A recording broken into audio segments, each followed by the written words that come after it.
الآن نتيجة الترجيح تشير لمصلحة سباير أكاديمي. داراني من أمام إياد حمزي، هل يسجلها داراني؟ الركلة الترجيحية الثالثة لسباير أكاديمي. داراني يتقدم ويتصدى إياد حمزي، يتصدى إياد حمزي للكرة الثالثة والركلة الترجيحية الثالثة لسباير أكاديمي. هكذا تقدم، هكذا وضعها، ولكن إياد حمزي يتواجد وبالقدم يتصدى للركلة الترجيحية الثالثة، الركلة الترجيحية لسباير أكاديمي. هل يعيدهم إياد حمزي؟ هل يعيدهم فيما تبقى من ركلات ترجيحية؟ لكننا الآن في الركلة الترجيحية الثالثة أكاديمية محمد السادس.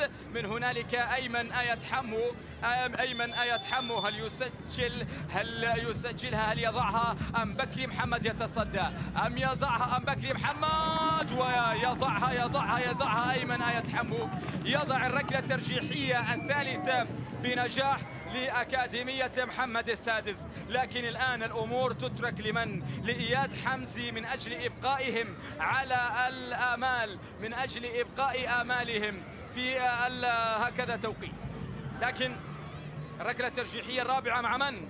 مع رسم، شاهر رسم على تنفيذها من أمام إياد حمزي. هل يتصدى إياد ويبقي على آمال أكاديمية محمد السادس أم يضعها من هنالك رسم؟ ننتظر رسم ويتصدى إياد حمزي، يقفز بالطبع الباتروس ويتصدى لكرة من هنالك رسم، يبقي على آمال أكاديمية محمد السادس. أي نعم، يقول ما زلنا على الأرض وما زلنا على الميدان ما دامت الركلات تتوالى. أي نعم، صد من هنالك الركلة الرابعة لسباير أكاديمي وأبقى على الآمال يونس فلولة على التنفيذ الآن لمصلحة أكاديمية محمد السادس. من هنالك يناظر خالد السقاط، ومن هنا يونس فلولة من أجل الركلة الترجيحية الرابعة. هل يضعها القائد؟ هل يضعها القائد؟ من هنالك سجل قائدهم محسن الهاجري، يا يونس يا فلولة.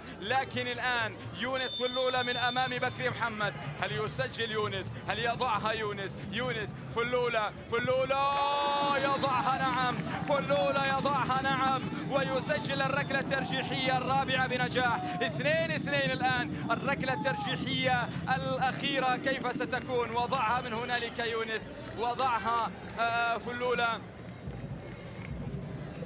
بالطبع، وسجل الركلة الترجيحية الرابعة بالنسبة لأكاديمية محمد السادس. الآن الركلة الترجيحية الأخيرة، هل يسجلها أم يتصدى هادي خليل؟ هل يسجلها أم يتصدى إياد حمزي؟ سنرى مع الركلة الترجيحية الخامسة بالنسبة لسباير أكاديمي. إياد حمزي، تصديت للركلتين الأخيرتين، هل تتصدى وتفعلها مرة ثالثة للتوالي من أمام هادي خليل؟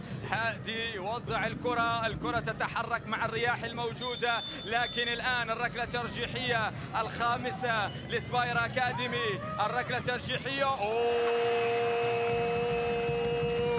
بنينكا يا ولد، بنينكا يا هادي، وركلة ترجيحية خامسة وأخيرة. يا سلام يا سلام يا سلام يا هادي، يا سلام على ثقة لاعب وأمام إياد حمزي اللي سبق وتصدى للركلتين السابقتين. يضعها هكذا هادي خليل ويسجل الركلة الترجيحية الخامسة. الآن الركلة الأخيرة لأكاديمية محمد السادس، إن أتت ستبقى الأمور على حالها، وإن أضيعت ينتصر سباير أكاديمي. الآن الركلة الأخيرة من هنالك 9 عمر علاوي، يضعها عمر وسننتقل للركلة الترجيحية السادسة. ركلة بركلة الآن بعد انتهاء الخمسة هنا وهناك، 3 هنا 3 هناك، أضاعوا 2، كل فريق أضاع 2. الآن الأمور ركلة بركلة. 13 من هنالك على التنفيذ. أدهم عدنان من أمام إياد حمزي، هل يتصدى إياد أم يضعها من هنالك أدهم عدنان على تنفيذ الركلة الترجيحية السادسة بالنسبة لسباير أكاديمي، يضعها أدهم عدنان. قفز معها إياد حمزي لكنها كانت أقوى وأسرع من إياد. وضعت في الشباك الركلة الترجيحية السادسة وسجل من خلالها سباير أكاديمي 4-3. والآن زيد بودي على تنفيذ الركلة السادسة بالنسبة لأكاديمية محمد السادس. هل يسجلها الركلة الترجيحية السادسة؟ لو أضيعت يقضى على آمال محمد السادس والنتيجة خلاص. لكن الآن زيد بودي أمام بكري محمد. زيد يناظر كرته، خلاص اتخذ القرار. نعم، أي قرار يا زيد، أي قرار وأي تنفيذ وأي ركلة ترجيحية يضعها من هنالك عالية في سقف المرمى.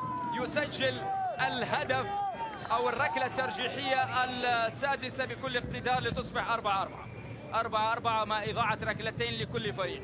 الآن الركلة الترجيحية السابعة من هنالك عبد الله محمد على تنفيذ الركلة الترجيحية السابعة. هل يسجلها؟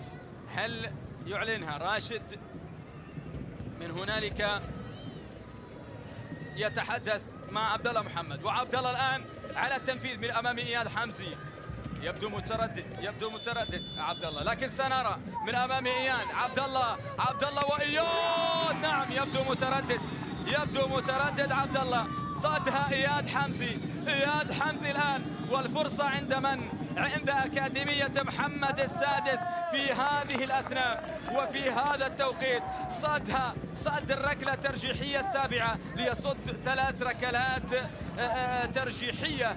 هذا الحارس إياد حمزي حقيقة بكل اقتدار. الآن الكرة الأخيرة بالنسبة لأكاديمية محمد السادس. من هنالك على التنفيذ نادر بكالي. نادر يقف على الكرة، نادر من أمام بكري محمد. هل يبقي بكري محمد على آمال سباير أم يسجلها؟ من هنالك نادر بكالي. نادر أم بكري في الكرة الأخيرة لأكاديمية محمد السادس. جول! أي نعم، ركلة ترجيحية ناجحة. يسجل من هنالك نادر بكالي